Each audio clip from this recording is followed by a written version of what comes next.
بسم اللہ الرحمن الرحیم۔ بہت سے مرد اور خواتین اس بات پر نالاں اور پریشان ہوتے ہیں کہ ان کے بچے پڑھائی میں دلچسپی نہیں لیتے اور بھاگتے ہیں پڑھائی سے، چاہے وہ پڑھائی اسکول و کالج کی ہو یا مدرسہ قرآن حکیم کی ہو۔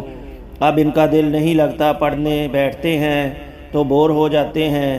اب وہ اس بات پر آپس میں الجھتے بھی ہیں اور نافرمانی پر بھی اتر آتے ہیں۔ بچے تو اب کس طرح بچوں کو پڑھائی کی طرف دل لگ جائے، بچے کس طرح پڑھائی میں خود بخود مبتلا ہو جائیں، وہ تعلیم کی طرف متوجہ ہو جائیں اور پڑھائی کی طرف متوجہ ہوں، ان کا دل لگے اور ان کی توجہ قرآن و سنت یا اسکول و کالج کی تعلیم کی طرف۔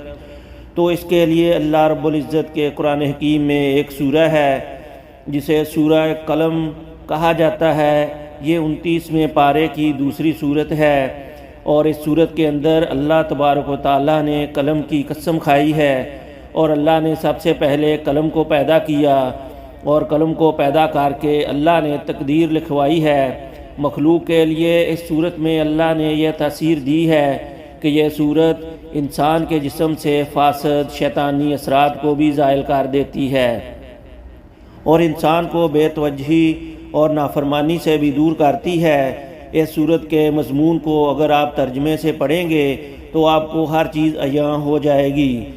تو آپ کا بچہ اگر تعلیم پہ توجہ نہیں دے رہا، آپ کے بچے اگر تعلیم کی طرف متوجہ نہیں ہیں اور ان کو بوریت ہوتی ہے تعلیم سے، تو آپ اپنے بچوں کو اطاعت گزار فرما بردار بنانے کے لیے بھی اور تعلیم کی طرف متوجہ کرنے کے لیے بھی آپ اس صورت کو روز ایک مرتبہ پانی پہ دم کر کے بچوں کو پلائیں اور یہی صورت تیل پر دم کر کے ان کے سر کی مالش کریں۔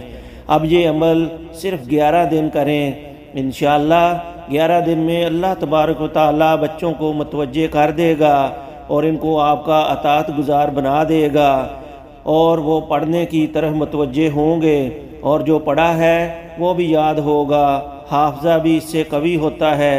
اور اگر انسان کا امتحان ہے تو یہ پڑھ کے جائے تو امتحان میں بھی کامیابی ہوگی۔ وآخر الدعوانا ان الحمد للہ رب العالمین۔